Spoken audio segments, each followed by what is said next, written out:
كانوا يتصورون أنه بإمكانهم أن يضعوا السلاسل في رقابكم ويأخذوكم إلى طهران ويلحقون العراق كضيعة صغيرة تابعة إلى بلاد فارس، ولكن خيبتم ظنهم وراح تزيدوهم تلقين الدروس اللي يستحقوه.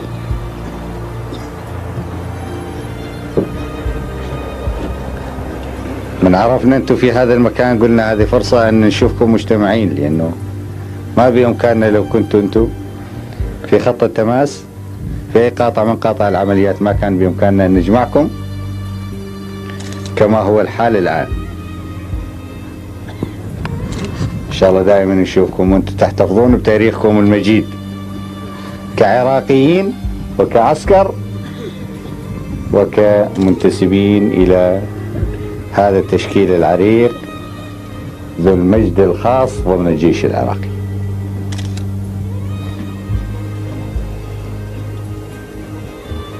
حياكم الله، إن شاء الله نشوفكم بعد المعركة أيضا وتكونون تقولون كاونا زين. ها؟ حياكم الله. فيما الله. فيما الله.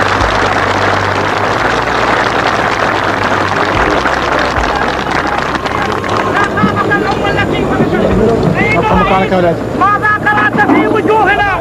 ألا وهي علامات النصر المؤزر، ألا وهي علامات النصر المؤزر في وجوه تشكيلنا البطل يا قائد الأمة. عشت يا فارس النضال.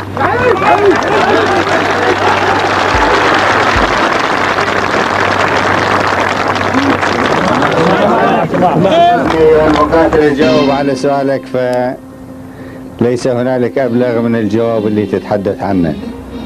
أنتم تتهيئون للمعركة، تسمعون صوت المدافع، ومع ذلك تكون معنوياتكم بهذه الكيفية، ومع ذلك تكونون بهذه المعنويات، فوالله لم أقرأ في وجوهكم إلا علامات النصر والصمود. بارك الله فيكم.